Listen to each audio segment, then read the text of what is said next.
Friends, welcome to life education centre और मैं हूं आपकी दोस्त प्रतिभा तिवारी। फ्रेंड्स, मैं आप लोगों को आज पढ़ाऊंगी जैन धर्म के बारे में। आज हम लोग जैन धर्म और महावीर स्वामी के बारे में जानेंगे। ठीक है, तो चलिए शुरुआत करते हैं। जब भी जैन धर्म का जिक्र होता है, लोगों के दिमाग में बस एक ही ख्याल आता है कि महावीर स्वामी इसके गुरु थे। लेकिन इसका संस्थापक कौन था, इसकी जो प्रथम तीर्थंकर थे वो कौन थे? ठीक है, तो जैन धर्म के जो प्रथम संस्थापक थे, या ये कहिए जैन धर्म के जो संस्थापक थे जिन्होंने इसकी स्थापना की थी, या ये कहिए कि जैन धर्म के जो प्रथम तीर्थंकर थे जिन्होंने इसका प्रचार प्रसार करना शुरू किया था, लोगों को जैन धर्म के बारे में जिसने बताया था, वो थे ऋषभ देव। ठीक है, उसके बाद कई गुरु आए और कई गुरु आकर के चले गए। फिर 23वें गुरु आए जो कि हमारी काशी से थे। काशी के इक्ष्वाकु वंशीय राजा अश्वसेन के पुत्र थे। वो थे जैन धर्म के 23वें तीर्थंकर पार्श्वनाथ। ठीक है, उसके बाद फिर आता है जैन धर्म में महावीर स्वामी का नाम, जो कि जैन धर्म के सबसे आखिरी गुरु थे। आखिरी गुरु क्यों थे? आखिरी गुरु इसलिए थे क्योंकि उसके बाद जैन धर्म दो भागों में विभक्त हो गया था, दोनों के अलग अलग तीर्थंकर हो गए थे। तो महावीर स्वामी जो थे वो जैन धर्म के 24वें और अंतिम गुरु थे। अगर कभी भी क्वेश्चन आता है कि जैन धर्म का आखिरी तीर्थंकर कौन था, तो जैन धर्म का आखिरी तीर्थंकर महावीर स्वामी थे। ठीक है, और जैन धर्म के दो भाग हो गए थे। कौन कौन से हो गए थे? पहला है श्वेतांबर, दूसरा है दिगंबर। श्वेतांबर मतलब श्वेत वस्त्र धारण करने वाला, यानी कि केवल जैन धर्म ही अलग नहीं हुआ था, उनकी विचारधाराएं भी अलग अलग हो गई थी। जो श्वेतांबर के अनुयायी थे वो शांति से जो है अपने मतलब कि पूरे समाज में वो लोग शांति का संदेश देते थे, शांति फैलाते थे। इसलिए उन्होंने सफेद वस्त्र धारण किए कि हम भाई वस्त्र पहनेंगे, सफेद वस्त्र पहनेंगे और लोगों में शांति का प्रचार प्रसार करेंगे कि सबको मिलकर रहना चाहिए, सबको अच्छे से रहना चाहिए, सबको शांति से रहना चाहिए। हम जो है महावीर स्वामी की दी हुई शिक्षा के अनुसार चलेंगे। और जो दिगंबर थे उन्होंने जो है महावीर स्वामी का चरित्र अपनाया, जिस तरह से वो रहते थे, जिस तरह से जैन धर्म के संस्थापक रहते थे, संस्थापक और तीर्थंकर रहते थे, उस तरह से ये लोग जो है, ये कह लीजिए कि इन्होंने जो है परंपरा को कायम रखा है दिगंबर के अनुयायियों ने। तो दो भाग हो गए थे और दो विचारधाराएं भी हो गई थी। चलिए जानते हैं अब महावीर स्वामी के बारे में और भी बातें।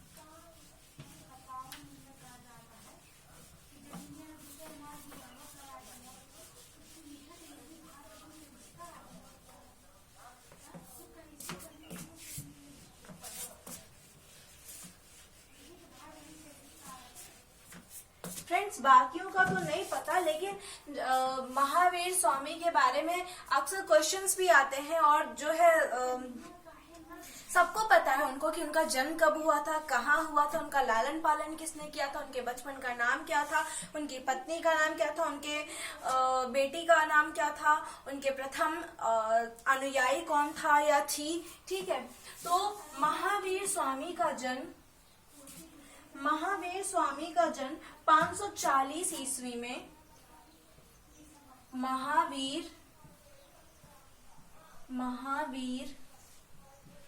स्वामी का जन्म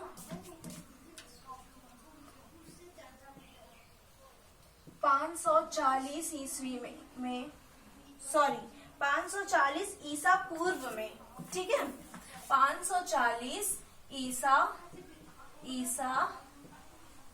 पूर्व में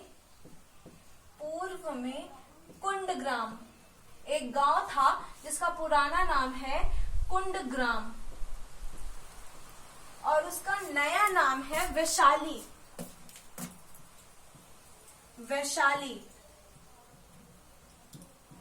ऑप्शन में कोई भी नाम हो सकता है, कुंडग्राम भी हो सकता है, वैशाली भी हो सकता है। वैशाली में हुआ था। ठीक है। तो अब क्वेश्चन आता है, हर एग्जाम में आता है, कहीं कहीं नहीं आता है, कभी कभी आता है कि महावीर स्वामी का जन्म कहाँ हुआ था और कब हुआ था। तो महावीर स्वामी का जन्म 540 ईसा पूर्व में कुंडग्राम, पुराना नाम कुंडग्राम और नया नाम वैशाली में हुआ था। इसका एक क्वेश्चन ये भी बनता है कि जिस गांव में महावीर स्वामी का जन्म हुआ था उस गांव का नाम क्या था। तो पुराना नाम है कुंडग्राम और नया नाम है वैशाली। ठीक है, अब आगे बढ़ते हैं कि इनके माता पिता का क्या नाम था और वो क्या करते थे या कौन थे। जैसे कि अब आप ही लोग हैं, कोई पूछता है बेटा आपके पापा का क्या नाम है, आपके पापा मम्मी का क्या नाम है, और आपके पापा प्लस क्या करते हैं, आपकी मम्मा क्या करती है, क्या वो हाउस वाइफ है या वर्किंग वाइफ है। ठीक है, सॉरी वर्किंग लेडी है। तो उन्हीं में से क्वेश्चन आता है कि उनके महावीर स्वामी के माता पिता कौन थे या महावीर स्वामी के माता पिता कौन थे में ही ये क्वेश्चन भी आ जाता है कि वो क्या करते थे या वो क्या थे। ठीक है, तो महावीर स्वामी के जो पिता थे उनका नाम था सिद्धार्थ। महावीर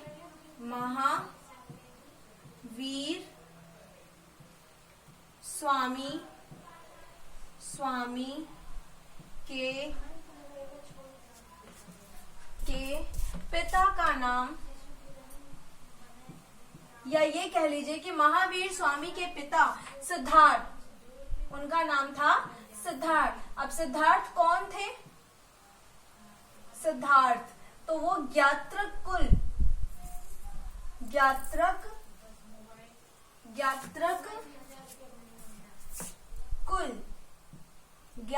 कुल के सरदार थे।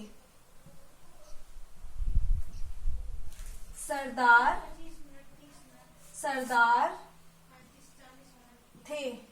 ठीक है फ्रेंड्स, पहले क्या होता था, कोई किसी कबीले का राजा होता था, कोई किसी गांव का राजा मुखिया होता था, कोई नगर का राजा होता था। ठीक है, तो इनके जो पिता थे वो ज्ञात्रक कुल, जैसे कि होता है ना ब्राह्मण कुल, क्षत्रिय कुल, वैश्य कुल, वैसे ही एक कुल था ज्ञात्रक कुल। तो इनके जो पिता थे, महावीर स्वामी के जो पिता थे सिद्धार्थ, वो ज्ञात्रक कुल के सरदार थे, या ये कह लीजिए कि उस कुल के राजा थे। ठीक है, और इनकी जो माता थी उनका नाम था त्रिशला। इनकी माता त्रिशला वो एक राजा की बहन थी। इनकी माता त्रिशला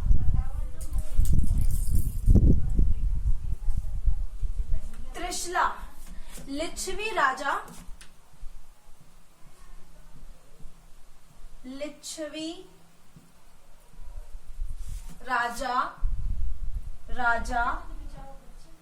चेटक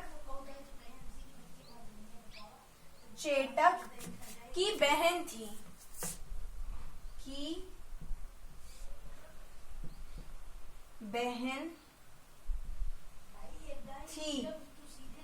ठीक है, तो महावीर स्वामी के पिता कौन थे? तो इनके पिता थे सिद्धार्थ कौन थे? वो ज्ञात्रक कुल के सरदार थे। इनकी माता कौन थी? तो इनकी माता एक राजा की बहन थी जो कि लिच्छवी देश के राजा थे चेटक, उनकी ये बहन थी। क्या नाम था? त्रिशला नाम था। ठीक, अब बात करते हैं महावीर स्वामी के बचपन का नाम क्या था। तो महावीर स्वामी के बचपन का नाम वर्धमान था। बहुत ही कॉमन सा क्वेश्चन है लेकिन आता है। महावीर स्वामी के बचपन का नाम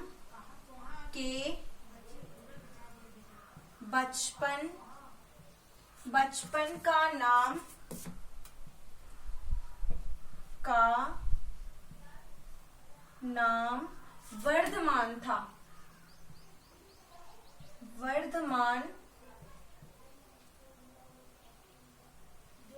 था। ठीक है, इनके बचपन का नाम वर्धमान था। और इनकी पत्नी का क्या नाम था? तो इनकी पत्नी का नाम यशोदा था।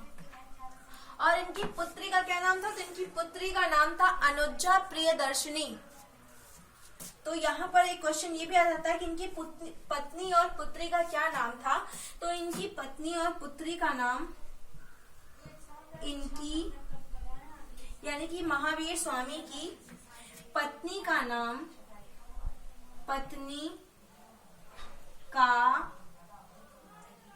नाम नाम यशोदा था। यशोदा एवं पुत्री का नाम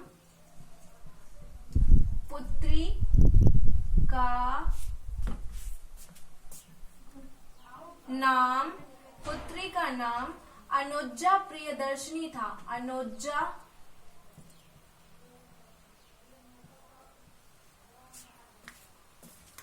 प्रियदर्शनी था। प्रियदर्शनी था।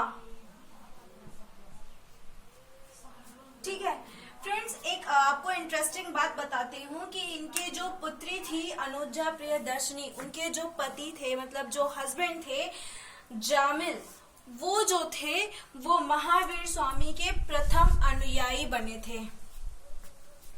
ठीक है, तो अभी बात करते हैं कि इनको ज्ञान की प्राप्ति कैसे हुई, कैसे ये एक कॉमन इंसान से एक महात्मा बन गए, एक प्रसिद्ध महात्मा बन गए।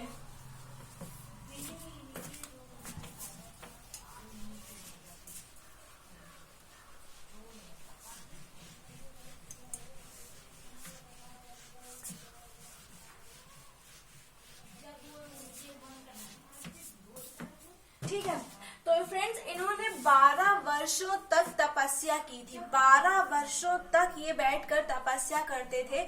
उसके बाद तब कहीं जा करके इन्हें ज्ञान की प्राप्ति हुई, और जब इन्हें ज्ञान की प्राप्ति हुई तो इनको कई नामों से बुलाया गया। ठीक है, ये सारी चीजें मैं एक साथ आपको बताती हूँ, उसके बाद जो है क्वेश्चंस बनाऊंगी। ठीक है, तो इसका आंसर होगा कि 12 वर्षों की कठिन तपस्या के पश्चात 12 वर्षों की कठिन तपस्या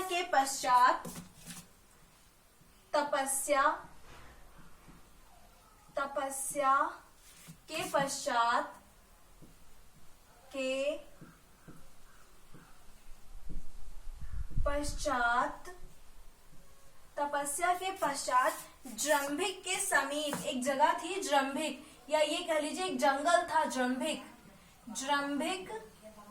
के समीप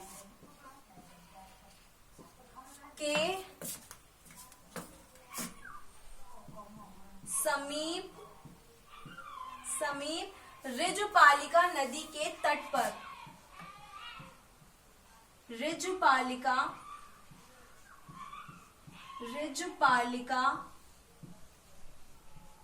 नदी के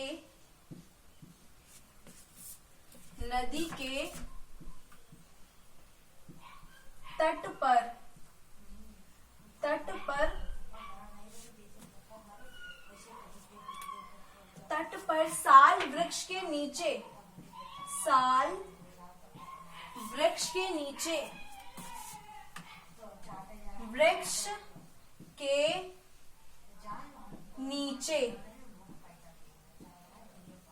ठीक है, ऋजुपालिका नदी के तट पर साल वृक्ष के नीचे तपस्या करते हुए संपूर्ण ज्ञान की प्राप्ति हुई। तपस्या करते हुए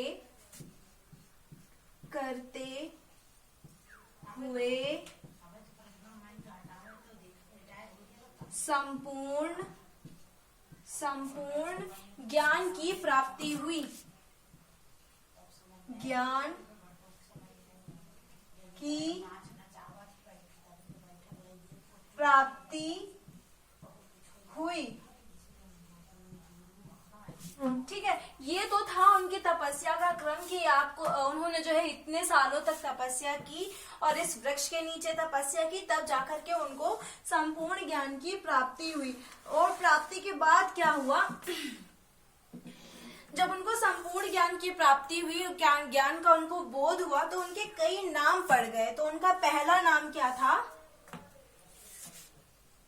उनका पहला नाम था उनका पहला नाम था जिन। जिन, जिन का मतलब होता है विजेता। विजेता, जिसकी हर जगह पर जीत हो, विजेता। दूसरा नाम क्या पड़ा इनका? तो इनका दूसरा नाम पड़ा अहर्त। अहर्त, अहर्त, अहर्त का मतलब होता है पूजनीय। पूजनीय, या ये कह लीजिए कि पूज्य।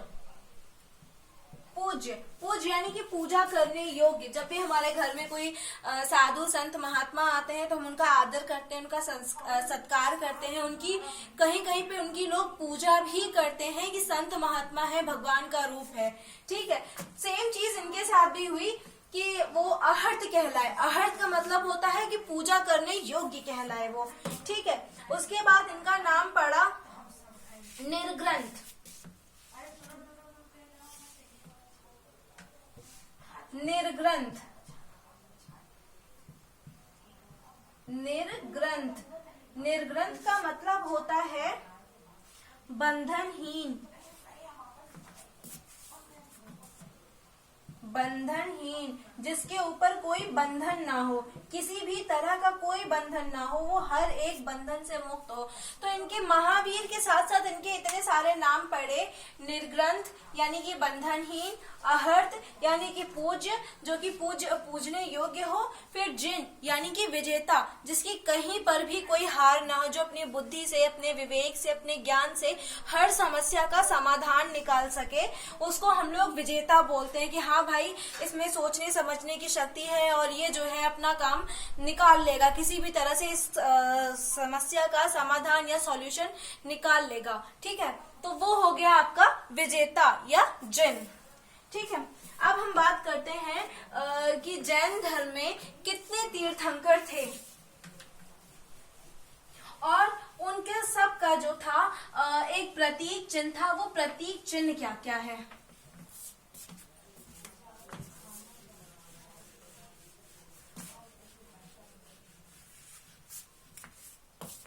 ठीक है, तो हम लोग एक कॉलम बना लेते हैं जिसमें तीर्थंकरों के नाम होंगे। जैन तीर्थंकरों के नाम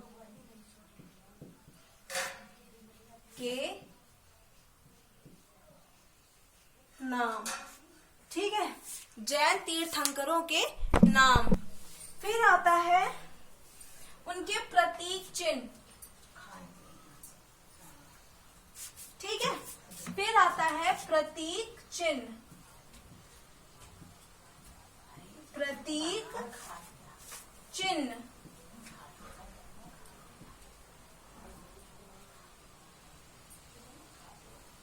ठीक। फिर आता है, हो गया, दो ही है। तो पहले नंबर पे आते हैं हमारे ऋषभदेव पंत, जो कि संस्थापक थे जैन धर्म के। ऋषभदेव प्रथम तीर्थंकर थे। ठीक है, प्रथम तीर्थंकर थे और उनका प्रतीक चिन्ह है सांड। फ्रेंड्स, ये चीज जो है अक्सर आती है कि कौन से तीर्थंकर थे, इनका नंबर कौन सा था जैन धर्म में और इनका प्रतीक चिन्ह कौन था, तो ये बहुत जरूरी है। द्वितीय थे अजितनाथ। अजित नाथ। ठीक है, तो ये कौन से नंबर पे थे? ये द्वितीय नंबर पे थे। ये द्वितीय नंबर पे थे और इनका जो है प्रतीक चिन्ह जो था वो था हाथी। हाथी। ठीक है, अब बात करते हैं तीसरे की। तो तीसरे कौन थे? तीसरे थे संभव। संभव थे तृतीय नंबर पर, यानी कि तीसरे नंबर पर। और इनका जो था घोड़ा, इनका प्रतीक चिन्ह था घोड़ा। फिर चौथा, चौथा क्या है? संपार्षद, ये सातवें थे। संपार्षद ये जो थे वो सातवें नंबर पे आते हैं, सप्तम। और इनका प्रतीक चिन्ह था स्वास्तिक।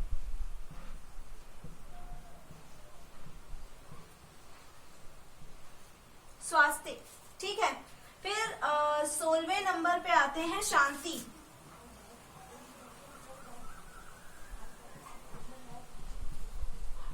शांति इनका नंबर था 16वां।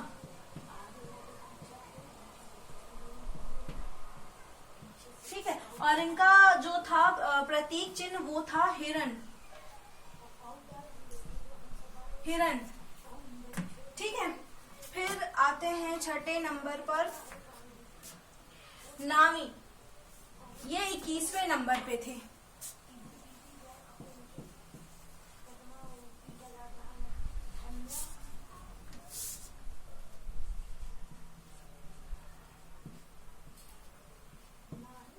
और इनका प्रतीक चिन्ह था नील कमल। नील कमल,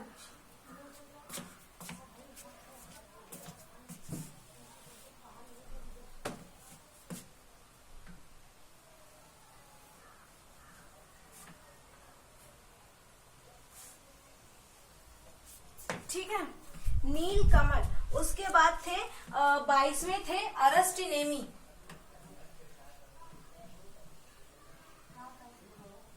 अरस्टिनेमी ये 22वें तीर्थंकर थे। ठीक है, और इनका जो प्रतीक चिन्ह था वो था शंख। शंख, ठीक है। और उसके बाद आते हैं पाशर्वनाथ। फिर आते हैं पाशर्वनाथ 23वें।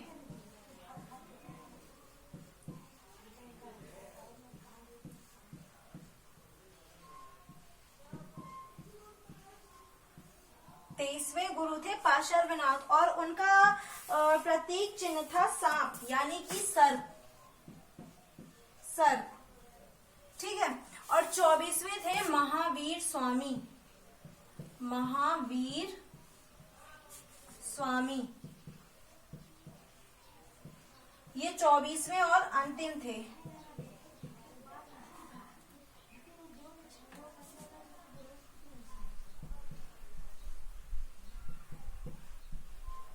ठीक है, और इनका प्रतीक चिन्ह था सिंह यानी कि शेर। तो फ्रेंड्स ये तो थे जैन धर्म के कुछ गुरु और उनके जो है प्रतीक चिन्ह। पहला है हमारा ऋषभदेव। ऋषभदेव के बाद है अजितनाथ। अजितनाथ के बाद संभव। संभव के बाद संपाशर्व। इसके बाद शांति। उसके बाद फ्रेंड्स आपसे प्रतीक चिन्ह पूछे जाएं या ना पूछे जाएं, लेकिन जैन धर्मों के जो गुरु थे, संस्थापक थे, उनके बारे में जरूर पूछा जाता है। अब हम वापस आते हैं कि संगीतियां कहाँ कहाँ हुई थी, मतलब कि इनकी जो मीटिंग्स होती थी वो कहाँ कहाँ हुई थी, इनके जो सत्संग होते थे वो कहाँ कहाँ होते थे।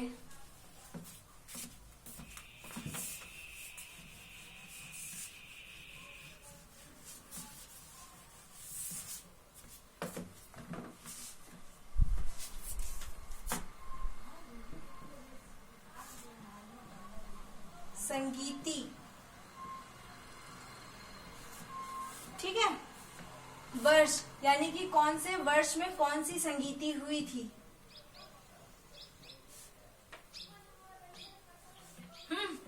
फिर आता है स्थल, किस जगह पर हुई थी।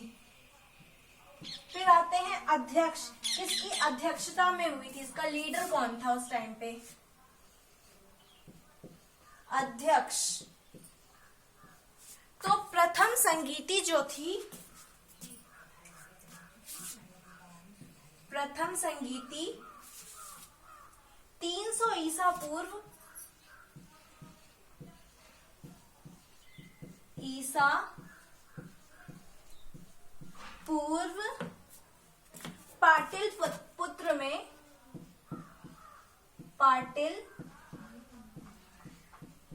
में स्थूलभद्र की अध्यक्षता में हुई थी। स्थूलभद्र की अध्यक्षता में हुई थी। और जो द्वितीय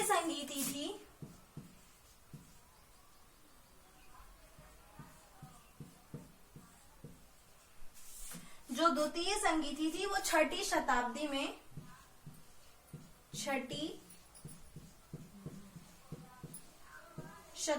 में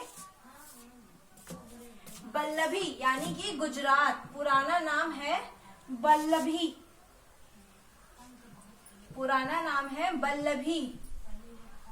नया नाम है गुजरात। इससे एक क्वेश्चन ये भी बनता है कि गुजरात का पुराना नाम क्या था। तो गुजरात का पुराना नाम बल्लभी था। किसकी अध्यक्षता में हुई थी?